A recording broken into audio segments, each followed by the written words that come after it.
Hi, Matthew Appleby, Horticulture Week, and I'm with Martin Emmett, NFU Horticulture and Potatoes Board Chairman. So Martin, welcome. I've just been listening to you speaking about labour. So in a nutshell, what are the issues in labour and what can be done about them? The issue in labour is that we are still suffering a significant shortfall.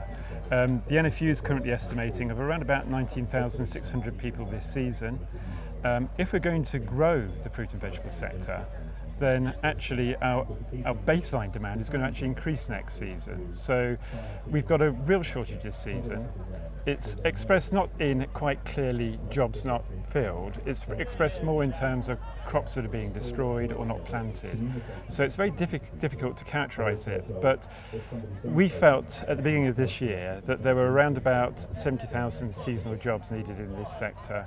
Around about 55,000 were probably going to be filled by people coming in from overseas. And we feel that there's probably a shortfall in the region of about 19,600. So if we're going to grow the fruit and vegetable sector, as has been suggested in the food strategy, then actually we're going to need rather more people next year than we did this year. And an announcement sooner rather than later? Yeah, absolutely. We waited until Christmas Eve last year to get an announcement on that. And clearly that doesn't give businesses the confidence they're going to need going ahead. But really, we need a more longer term solution than that. This is all about business confidence, and confidence that's going to need to drive the investment we're going to need in the type of automation the government is presuming, and we're presuming to a certain extent that we're going to move to. So yeah, we need, this year we need to know about next year as soon as possible, but actually ideally we need a scheme that's got a lot more stability to it so we can use it as a platform in terms of going ahead. There's lots of question marks around automation, when it's going to happen and how much of a replacement it's going to be for this labour. What do you think is the latest on automation and how that can come in? Well, ideally the latest on the automation would be the government's own piece on this. They did this automation review which we were hoping to see published last September. We're still waiting for it.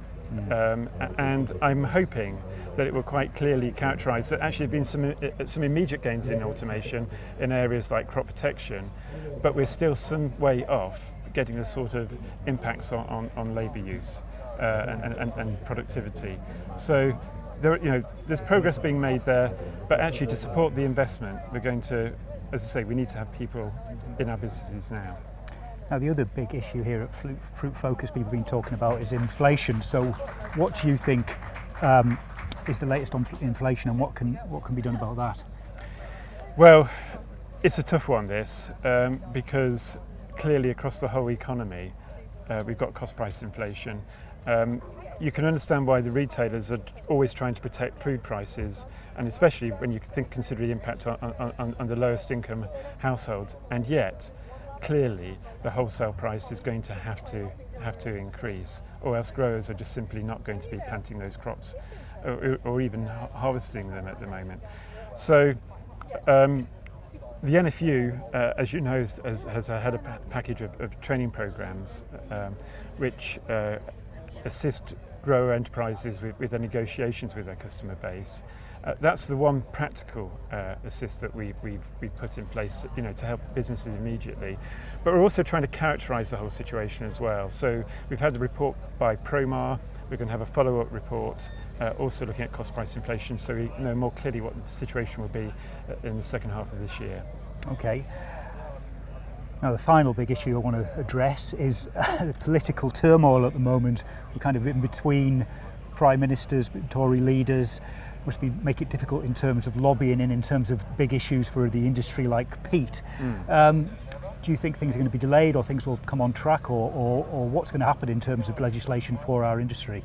Peat in particular, maybe. Yeah, well, taking peat as an issue, peat is a sustainability net zero issue now in this country. It's obviously its impact on habitats is now quite limited in terms of using peat as a growing media. And actually it's interesting, we've got candidates for the Prime Minister that actually seem to be going on a sort of anti-net zero type platform. So if that happens, that would create a complete reversal. I don't think that's going to happen. But what I think we do have to do is we have to wait for a new Prime Minister to appoint a new cabinet and then really the ministers that he appoints will set the direction. So unfortunately, I think we're going to get a delay in actually finding out much more about that at the moment.